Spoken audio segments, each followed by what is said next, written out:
Welcome to the AFR Saints channel, where we provide you daily content on your favorite team, the New Orleans Saints. Do us a favor and hit that subscribe button. Be sure to leave your comments below and smash that like button. Who dat? Mike Nabers good enough to jump aboard with us. He is the author of The Brees Way. You saw Mike for many, many years on CST and their Saints coverage and post-game interviews with Drew Brees. The book is out and doing very well. Be a couple of book signings in the area this weekend. Mike, we always appreciate a couple of minutes, man. Thanks for the time. How are you? Thanks for having me on. How you been? Matt, been doing fantastic. First things first, for those interested who maybe have gotten the book or haven't gotten the book yet, give us the details on the book signing this weekend.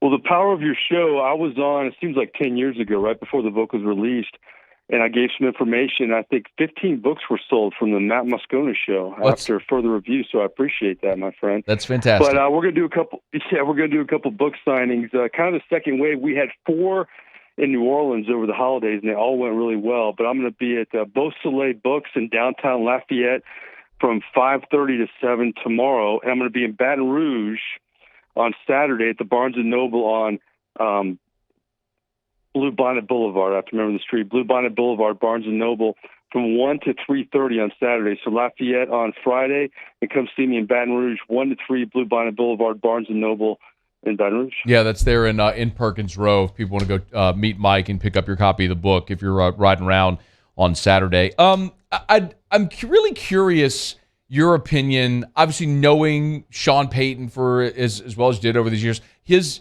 decision to step away in the manner in which he did. What was your reaction to that?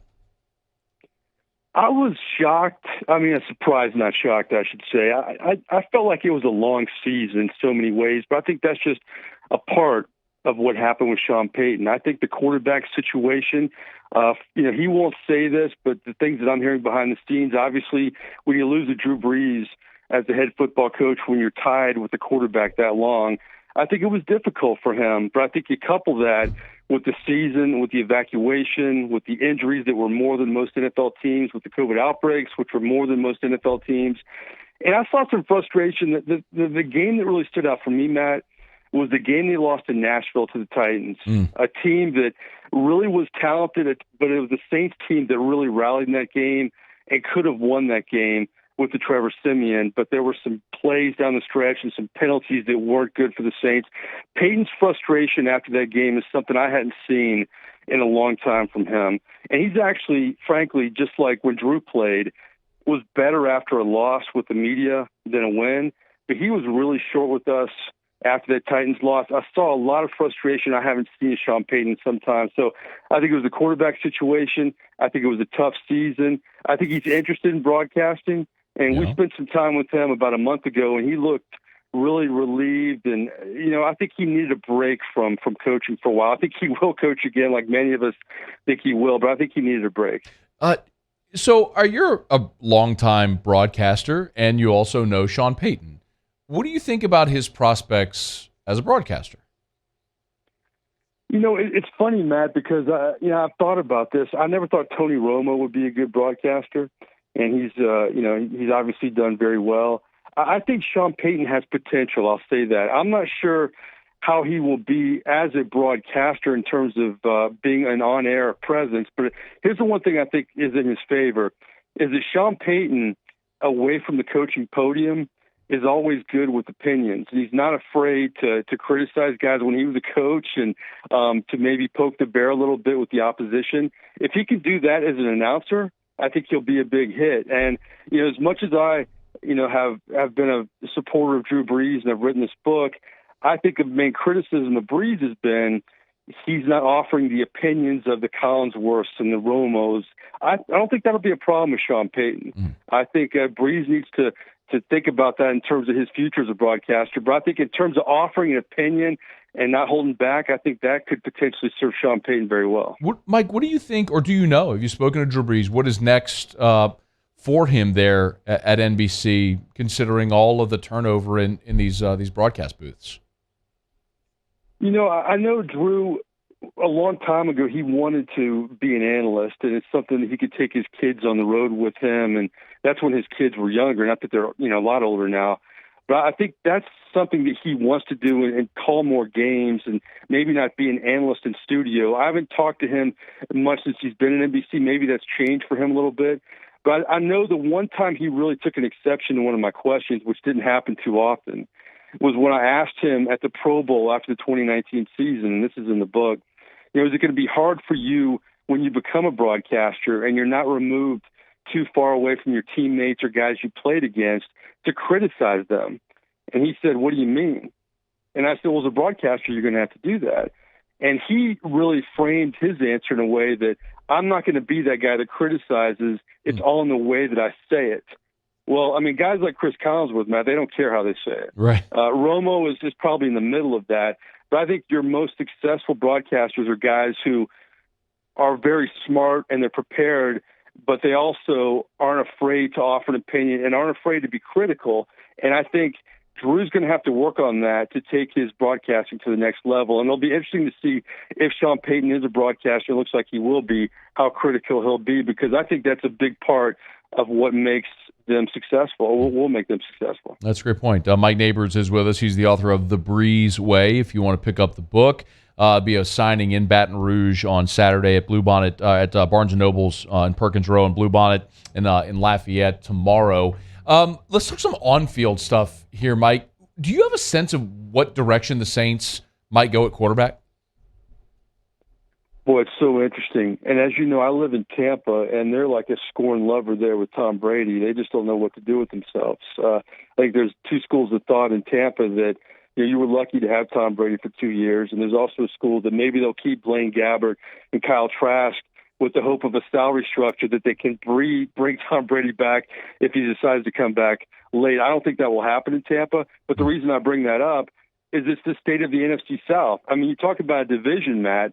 It was one of the most powerful or most successful, toughest divisions in the NFL, and you could make a case going into the season it could be the weakest link in the NFL. I think Jameis Winston is the leader in the clubhouse, but from what I'm hearing, they like Jameis Winston. They don't love him. I thought it was interesting. Mickey Loomis said at the Combine today, we're keeping our options open for Jameis, and we hope he keeps his options open for us. So there's mutual interest there. In contrast, Bruce Arians said recently he doesn't think it'll be a great fit for Jameis to come back to the Bucs. So here's the interesting thing. If it's not Jameis, then who is it? Yeah. I mean, I thought when everything started with Sean Payton leaving and not knowing what was going to happen in Las Vegas, that Derek Carr may be a good answer. He could be, to me, a dependable veteran, but he's going to stay, it looks like, with Josh McDaniels there. I'm not in love with Garoppolo. I'm not in love with Carson Wentz. Obviously, Taysom Hill's not going to be the starter. I think Jameis is the leader right now, and I thought of, when Sean Payton stepped down, that Jameis Winston was obviously a big loser because he had worked with Payton for 2 years, one as a starter.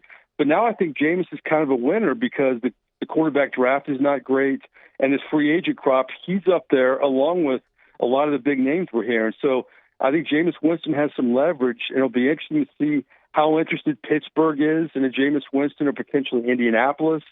And New Orleans is with what Mickey Loomis said today. So if it's not Jameis, I think it's a huge question mark, but I think he's the leader right now. Let's assume they can't get a deal done with Jameis.